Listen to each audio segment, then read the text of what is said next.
here with Sweeping Promises outside CJSW at Sled Island 2022. As a band, like sort of putting your first material out during the pandemic when you couldn't really go and play it live, how did that have an impact on the album release and going forwards over the next 2 years, sort of the way you approached both the art and the promotional side of things?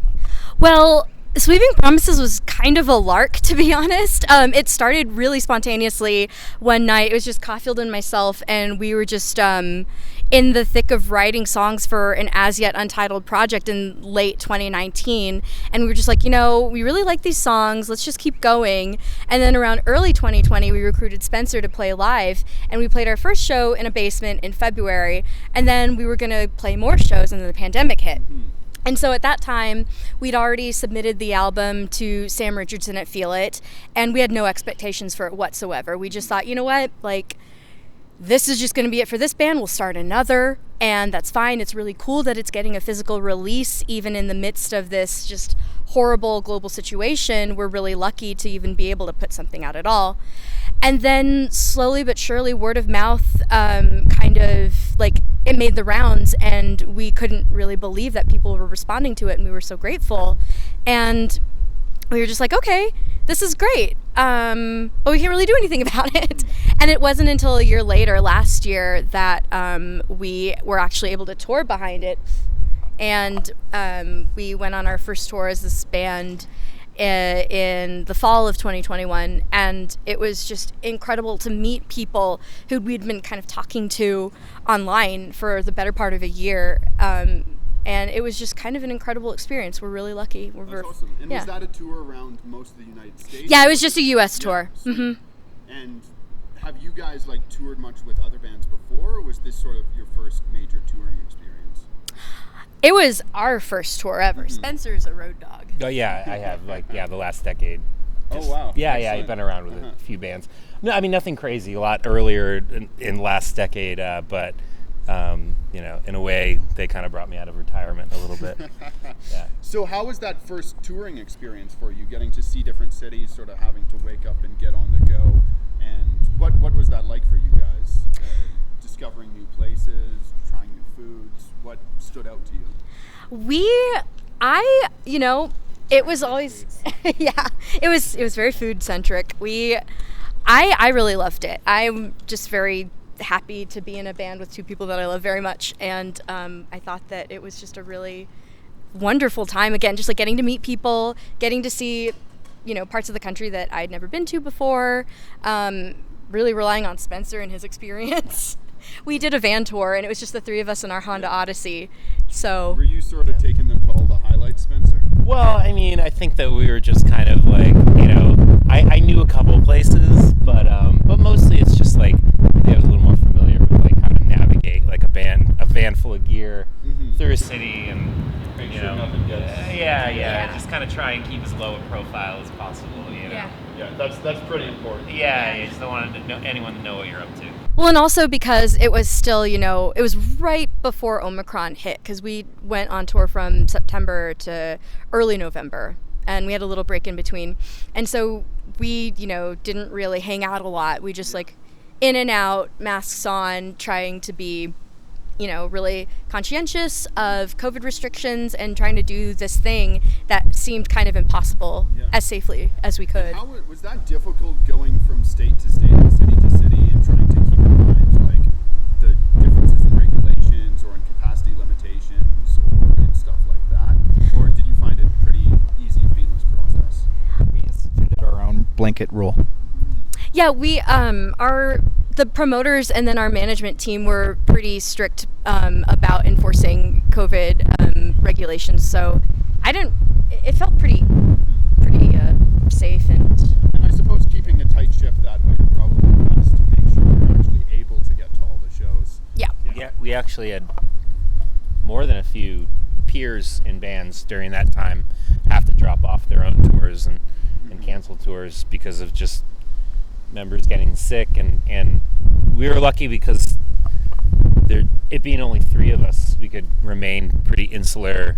We didn't really wander that much, and I think people with like multiple like more people in the pod, kind of there's more chance for someone to go get a beer at a random bar and come back with something it's like yeah. And we had discussed the possibility of doing, like having a band come on to support us or us doing a support tour, but then we decided, well, the beauty of doing a headline tour is that you get the chance to play with local bands everywhere that you're playing, and you don't have to worry about the, safety and well-being of a whole other set of people, and just having that extra anxiety on top of making sure that you're doing your best to stay safe for other people. So, with the sign to Sub Pop, I mean, Sub Pop has a pretty rich history in the Pacific Northwest with that alternative scene. But I'm wondering, coming from Boston and Boston's own scene, both in punk and with bands like the Modern Lovers and such, do any of those bands or groups influence you, or is there any influence you've drawn from your local scene, or where does your influence come from in terms of the type of sound you create? Oh, how to describe the tapestry of Boston. There was an amazing post-punk scene and hardcore scene in decades past that's evaporated a little bit when we were there. But of course, we played in local bands and loved so many. Just really touched by like not only indie rock scenes, but we frequented. There's like a kind of lovely technologist scene. It like just like noise music and like electronic experimentation and sort of like media laden. Shout out to Victoria Shen. Yeah, it was wonderful. A pretty robust college-oriented basement scene. Some punks that fly by night. What else would you say, Lyra? Actually, Pop. Yeah, I mean, it's just kind of amazing. You can find a little bit of everything in Boston, and so just that the energy of both having so many different kind of paths artistically that you could, traverse in the city, coupled with the fact that it's just so hard to live in there because it's so expensive, it just made for a very energizing experience. Whether that energy was positive or negative, a lot of times you couldn't say, but it drove one to create. Yeah. Oh yeah, I mean, I moved there a long time ago in 2007, and I remember when I first. Where did you move from? I just moved from Western Massachusetts. Okay. I grew up there, went to college at UMass, the state school, and I just remember when I first moved to Boston, I was kind of floored by the fact that, along with club shows, that there was, on a weekend night, anywhere from 10 to 30 basement shows happening.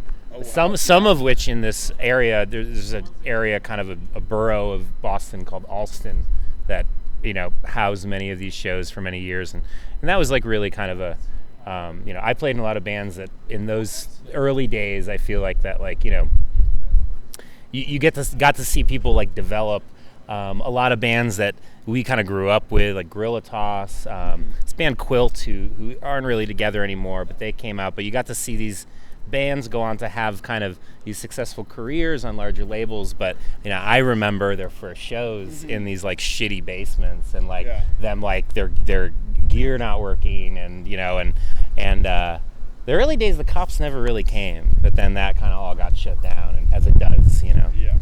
Also, just like the crossover between the restaurant industry and the music scene, like. Oh yeah, I remember learning about Major Stars, and then Noelle Dorsey. She's like a sommelier, but she's also in this like really amazing band, and she's got this like extended vocal technique that she does. Boston has I think a lot of people wouldn't expect it to, but it has like an extremely large and really good and deep like experimental music scene. Like really some of the weirdest bands and best bands I've ever seen come out of the depths of the sub basement. It's very adversarial, not between the bands. I think it's a very top down place. I think the city of Boston really doesn't want creatives there.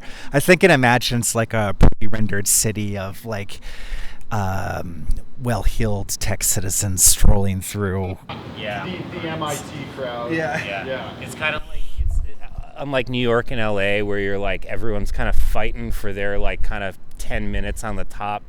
Boston was kind of like, like, fuck the fucking mainstream, sorry. Screw the, yeah. But, it was kind of this, like, solidarity baked out of, like, what Caulfield said, just like this top-down pressure from, developers and the, the colleges and whatever. But I mean, the legacy definitely impacted us. Mission of Burma, Galaxy 500, Pixies, they all like loomed large in the background. Oh yeah, Talia Zedek.